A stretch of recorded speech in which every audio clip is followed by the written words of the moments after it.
We are now with another fiasco, the fiasco at National Petroleum Marketing Company. Another rogue board doing as they please, doing as they want with a chairman on a frolic of fancy, accountable to no one but himself and his people in the cabinet. Now, we, as I said earlier on, they really believe that we born yesterday morning or this morning. We ain't born yesterday. We in town too long not to understand what is happening with these people. You would recall the deceased Minister Khan, Lion Khan, Lion Franklin Khan, deceased former Minister of Energy, coming to the Parliament, justifying the Cabinet's decision, justifying why it is the country must pay more for cooking gas, the same LPG, and telling you what they pay around the region and so on, and telling as if you should feel guilty because of what you are now enjoying, the cost you are enjoying as a result of the resources of your land, comparing you with those who has resources and who don't, but whose prices are different to ours, and telling you that it's time to remove the subsidy and that we will be moving to a liberalized market where now the price of LPG will raise. Stick that in your head as we have this discussion here this morning. You would also recall Minister Young, not too long ago, talking about a liberalized market and so on, and talking about how they will have some watchdog or some group of the Ministry of Energy will be looking on to make sure that those prices don't get out of hand and so on, to make you feel that that they will be looking out for you, so that the same wolf that come knocking and break down your door tells you that the wolf will be looking out for you. Can you imagine that? Now that we have reestablished those two facts, let's just get into what occurred last week. Let me say from the onset, we don't believe Minister Young when he says that he had no knowledge of that. Let me say that again. We do not believe Minister Young when he said he had no knowledge of that. We knew back then when Franklin Khan was telling all the lies on the Petrotrain worker that he was lying. So at this point, we do not believe the minister. And if the minister had knowledge, then the cabinet must have had knowledge. How did they get to having the board implement such a decision? This is the question we are asking this morning. Now, the board is saying through its chairman that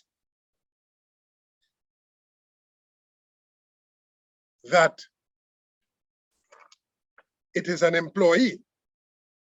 Could you imagine that? And I want the NP workers to take stock of this. Only PNM and UNC, forget your party card this morning. This PNM chairman of the board of NP is saying that one of you, the employees, would have gone about issuing that directive without agreement of the board. So to spin the thing, a lie has been told to the country. Let's just get that right. If you have a lie being told to the country by the chairman of a board appointed by the cabinet, and the cabinet does nothing about it, it is the cabinet that is endorsing the lie. Because we have in our possession, like it has gone viral now, everybody has in their possession the board minutes, and we have it from the get-go. The board minutes of the NP's board that gave the directive to increase the price of LNG. Now connect the dots right, LPG, cooking gas. Connect the dots right back to who? Franklin Can and Minister Young. And this group that's supposed to be looking out for the citizens. So let's just examine what is said in Romans 2, among other things. It is to also to allow the dealers the autonomy to set this service fee in response to competition and price sensitivity consideration specific to each service station. So what does that mean? Specific to each service station. So now you have service station A could set its price, and service station B could set its price according to how they feel, according to their own input, which input will be made more expensive by what? The increase in cost of fuel. So it matters not how the tree tries to spin it. It is the board allowing for the gas stations or the dealers, those people who sell you, who sell us the LPG, that cooking gas, to set their prices. Yes? And as a result of that now, you find immediately the knock-on effect starts. And so we are making 2 points here. One, that the cabinet and the government, and for yet another occasion, we have indicated they have increased the price of LPG cooking gas to the citizen. And two, you have a rogue board in operation at the National Petroleum Marketing Company, a board that is accountable to no one. And he's all over the place now trying to spin and justify why we, the citizens, must pay more for a commodity what we supposed to enjoy at a stable and reasonable price as a result of what? As a result of that coming from the resources of our own country. And so we do not accept, we do not believe what the minister has said, or that he do not know. We disagree that there should be a price increase, but more than that, we are saying that it is very dishonest to, one, blame the employees, and two, for the chairman to try to justify and to spin that the country is supposed to be paying more for this particular commodity. And why doesn't the NP, the same chairman, call on the multinationals, the ENP customers, to pay more for diesel? Since in the 1980s, they are paying what? 10 cents per liter, yes, on the margin. So why doesn't he increase the margin to allow for those multinational customers, those ENP customers, to pay more for diesel that would allow for NP to make more revenue, so that you would allow for less burden on the population? These are the questions that he ought to answer. Why is it that the government, the cabinet, and the board are squeezing the citizens when they're allowing the multinationals and the ENP users and so on to make this huge profit and to run free? You tell us why it is that the chairman must, in his own image and likeness, if he don't like a manager, or if he feels that NP should have less employees, embark on his own restructuring without consultation with the union.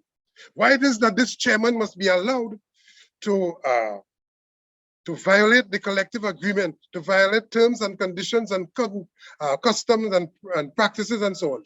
Why it is that this chairman must be allowed to run an unsafe operation when the union would be pointing out that certain parts of their operations need to be run more safely in accordance with the OSH Act? Why it is this chairman must be allowed to do as he please if he did not have the connection of who? Of the Minister of Energy and the cabinet and the Prime Minister himself. There is a belief by the Prime Minister that citizens and the NP workers, the petroleum workers, that workers in this country, workers in tech, workers in WASA, and so on, workers in TSTT, all of those who enjoy the provisions of their labor through negotiated collective agreement, there's a belief by this Prime Minister that they're getting too much and that they should remove collective agreements. They should remove collective bargaining, and all of us must be like crab in a barrel, working for CPEP pay and so on. When in fact they should increase the CPEP pay. All of us should be working now for CPEP pay and so on. That is the belief of the Prime Minister, where only the parliamentarians and so on and the people in his cabinet should enjoy the benefit. So you know what? Give a directive to NP and its board to restructure and to send home workers and so on. Let the board do as they please, and so on. And the net result is job losses. This is a rogue board and a rogue chairman. And if the government, if the Minister of Energy, who said, if he's true to his word, and he said that he didn't know anything about it, he needs to rein in. He needs to deal immediately with this current chairman of NP. Otherwise, it's a given that they support the action, and in fact, it just got out the wrong way a little too quick. Yeah. But if you are true to your word, Minister of Energy, Stuart Little, if you are true to your word, you will fire immediately the chairman of the board of NP. The entire board should resign for that fiasco and so on. And so, worse than that, it is putting the blame on employees. So not only that they are a rogue board, they are lying, telling untruths to the people of Trinidad and Tobago, but telling untruths on the workers who work night and day to keep NP going. So this same chairman who, and you know, the public should know, this same chairman and board who does nothing about what? The fact that you have more contractors delivering fuel to the country than NP itself. So you have NP itself totally unregulated, rainy season or otherwise, with all of those RTWs and so on, those tank wagons could endanger the lives of the public because they are not properly or regularly inspected and so on by the proper regulatory section of NP, by the OSH authority, and of course by the Health and Safety Committee at NP to make sure that those vehicles are roadworthy and so on. So you have over 70% of the haulage being given out to contractors, and you have just a mere 30%, and it is even lessening now being given to the NP workers. The same chairman does nothing about that. But you preside over an entity that revenue is a problem for you, and how you attempt to increase that revenue, you go out now to the public to get the public to pay for your failing as a chairman and as a board of NP. We reject that approach outright this morning. And we call on the government, we call on the Prime Minister, we call on the Minister of Energy and the Cabinet to fire the chairman of the board of NP immediately. Whatever happened to this increase that we would have recommended, as I mentioned a while ago, we recommended to the Minister of Finance before the budget presentation that they at NP, they should increase the margin, yes, to the ENP customers and the multinationals and so on. The margin that has been in place since the 1980s. But they will point to you how you are enjoying prices, yes? Prices that you enjoy since back when, and that you now should be carry the burden when they remove the subsidy, but they would not address the issues of the ENP customers and the multinationals, and that margin that they are not increasing, which would make NP what?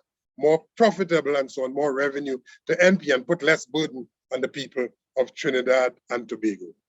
So it is a fiasco and we look on carefully, we are taking note.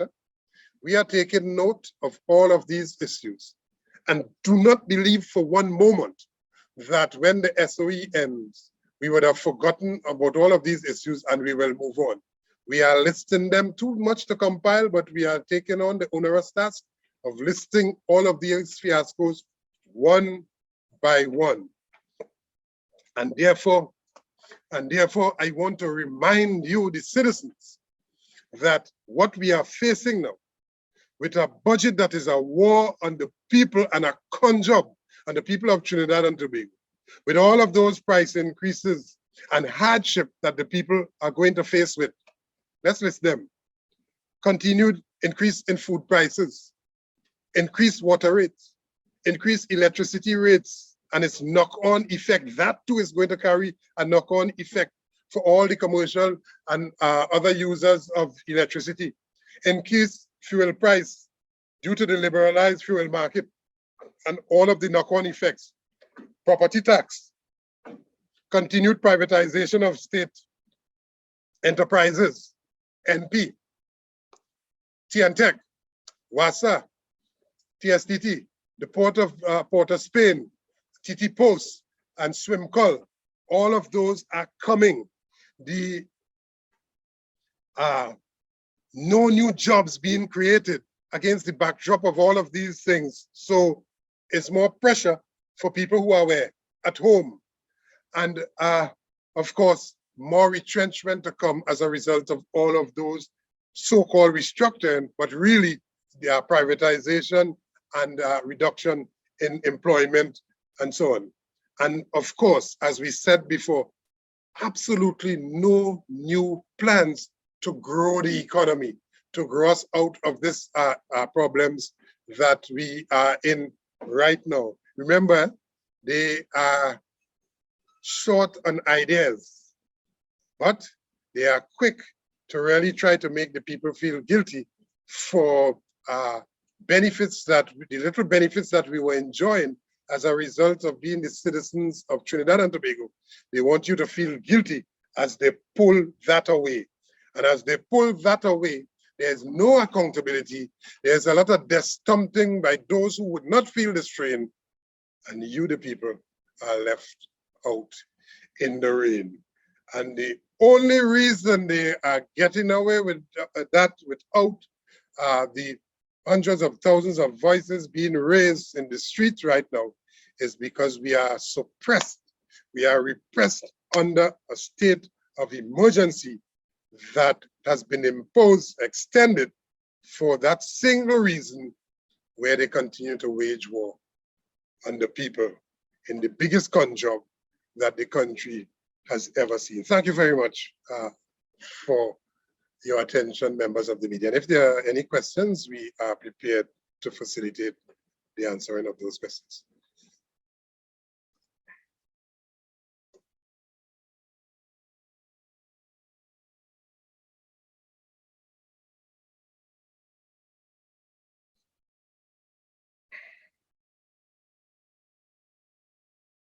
Hey, where's this? Okay. Is there any questions?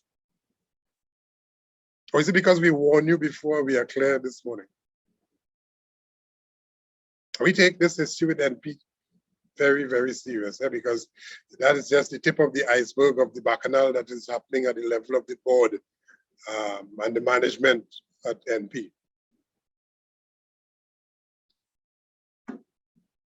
Yeah, so it's all about blame the workers, blame the worker, while the rogue board and its chairman is allowed to get away.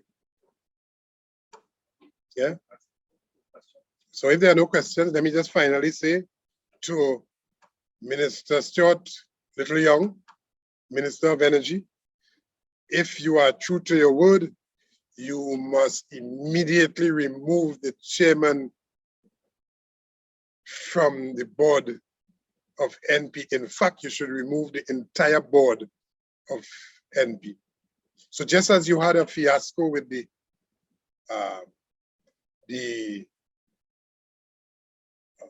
NGCSU and the Police Service Commission. We are today now faced with a fiasco with the Board of National Petroleum Marketing Company. Yeah? So you had a rogue chairman at Petrotrin. You have a rogue chairman at NP. You have rogue chairman at NGC. You have rogue chairman and board at Police Service Commission. All over the place, you have this rogue elements taking place, and the people are the ones that are feeling the pressure as a result of that. And if you are true to your word and that you had no knowledge of it, you have no choice but to fire, because the consequence of that is dire. Yeah, the consequence of what was done is dire. We see no forgiveness for a chairman that would lie on an employee just to save his skin, and now hops around the media all over the place trying to justify what was done. It was wrong on all counts. And this is just one of the cardinal sins performed by this rogue chairman of NP. Yeah. So thank you very much, and stay tuned